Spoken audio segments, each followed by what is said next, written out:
मनोर विक्रमगड रस्त्यावरील भोपोली या गावाच्या हद्दीत झाडाला दुचाकी धडकून झालेल्या अपघातात दुचाकीवरील तरुणीचा मृत्यू झाल्याची अतिशय दुःखद घटना शनिवारी घडली।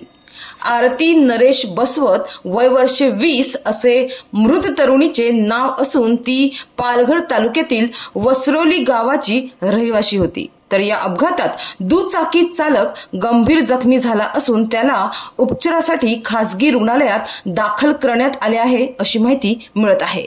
या अपघाताप्रकरणी माध्यमांनी दिलेल्या माहितीनुसार 8 मार्च रोजी शनिवारी रात्री आकाश प्रकाश तांडेल हे आरती बसवतसह दुचाकी MH48 CS 0420 या क्रमांकाच्या दुचाकीवरून विक्रमगड तालुक्यातील तलावली येथून विक्रमगड मनोर रस्त्यामार्गे दुर्वेस येथे जात होते। मात्र त्यांची दुचाकी भरधाव वेगात असताना दुचाकीस्वार आकाश याचे दुचाकीवरील नियंत्रण सुटल्याने त्याची दुचाकी रस्त्याच्या कडेला असलेल्या एका झाडाला धडकली आणि भीषण अपघात घडला।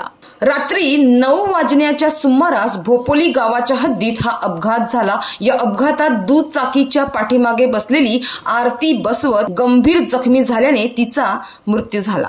तर दुचाकी चालक आकाश तांडेल गंभीर जखमी झाला आहे। त्याला उपचारासाठी खासगी रुग्णालयात दाखल करण्यात आला आहे। मात्र या अपघाताप्रकरणी दुचाकी चालक आकाश तांडेल याच्या विरोधात मनोर पोलीस ठाण्यात भारतीय न्याय संहितेच्या कलम 106(1), 201, 125 अ/ब, 324(4) यासह मोटार वाहन कायदा कलम 184 नुसार गुन्हा दाखल करण्यात आला आहे।